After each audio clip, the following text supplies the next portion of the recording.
Party की महिलाएं, उनके महागठबंधन की महिलाएं उनको प्रोटेक्ट कर रही हैं। इससे खराब बात कुछ हो सकता है क्या? जब नारी नारी के बारे में नहीं सोचती है तो वो व्यक्ति क्या सोचेगा?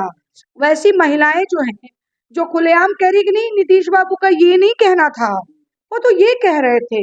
ऐसा से देखा जाए तो बिहार में और सोशल मीडिया पे चर्चित चेहरा मैडम हेना चंद्रा जी हैं। सबसे पहले मेरे चैनल में आपका बहुत बहुत स्वागत। बहुत बहुत धन्यवाद। मैडम, आज हम खास बातचीत करेंगे नीतीश कुमार को लेकर के। जिस प्रकार से भरे सभा में उन्होंने बयान दिए और सभी महिलाओं को शर्मसार किए, उनके बारे में आपका क्या राय है? नीतीश कुमार जी मानसिक दिवालियापन का शिकार हो चुके हैं। उनके बारे में जितना बोला जाए शायद कम ही होगा, सुबह से शाम हो जाएगी। वो कर क्या रहे हैं वो खुद भी नहीं समझ पा रहे। दिमागी रूप से पागल हो चुके हैं, मेंटल हो चुके हैं।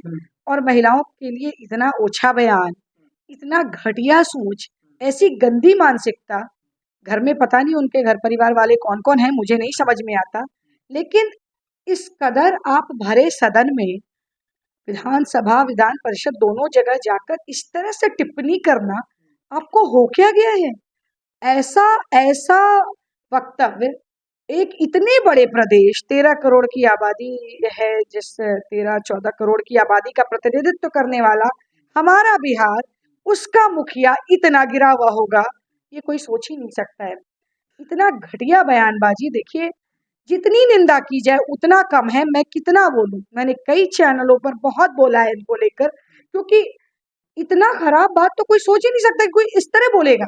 ये एकदम से अनएक्सपेक्टेड था। इस तरह का बयान एकाएक ऐसे लगा जिससे उनके ऊपर पता नहीं कौन सा दानव आके सवार हो गया, क्या हो गया एकाएक समझ में नहीं आया। और अनाप शनाप बकने लगे भरी सभा में, जहां महिलाएं बैठे हैं, पुरुष बैठे, कम उम्र के लोग बैठे भी हैं, हर तरह के लोग बैठे। और देखिए, सिर्फ बिहार की महिलाएं नहीं शर्मसार हुई। आप जब एक उंगली किसी की तरफ उठाते हैं ना, तो 3 आपकी तरफ इशारा करता है। इस बात को आप बिल्कुल भी ये अब नकार नहीं सकते। तो देखिए, उनकी जितनी निंदा की जाए कम है। वो महिलाओं पर क्या उंगली उठाएंगे, वो किसी पर क्या उंगली उठाएंगे, वो तो खुद क्या है, इसका परिचय उन्होंने दे दिया उस दिन सदन में। और सिर्फ बिहार की महिलाएं शर्मसार नहीं हुई, पूरा देश शर्मसार हो रहा है। संपूर्ण देश में जो इतने सारे प्रदेश हैं, हर प्रदेश के लोग इनके वक्तव्यों को देख रहे हैं। दिन भर सोशल मीडिया पर उनको ट्रोल किया जा रहा है। अरे भाई, आप कुछ भी करें और फिर माफी मांग लें, इससे गंदा और क्या हो सकता है? क्योंकि इससे ज्यादा घृणित बयान की उम्मीद हम लोग कर भी नहीं सकते। इतना दिन से देखा जाए तो एक शब्द भी महिलाओं के ऊपर अशब्द बात नहीं बोले थे। एक बैग जो है अचानक क्या बोल दिए। लोग कुछ कमेंट में भी कह रहे हैं कि गजे के नशे में ऐसे वैसे बोल करके चले गए। ये क्या बात सही है? नशे में थे क्या? अब वो नशे में थे कि क्या? क्योंकि देखिए, होश और हवाश में इस तरह का बयान तो किसी से उम्मीद नहीं किया जा सकता। वो भी एक ऐसे व्यक्ति से जो खुद को मुख्यमंत्री कह रहा है, इतने बड़े प्रदेश का, और प्रधानमंत्री बनने का सपना देख रहा है।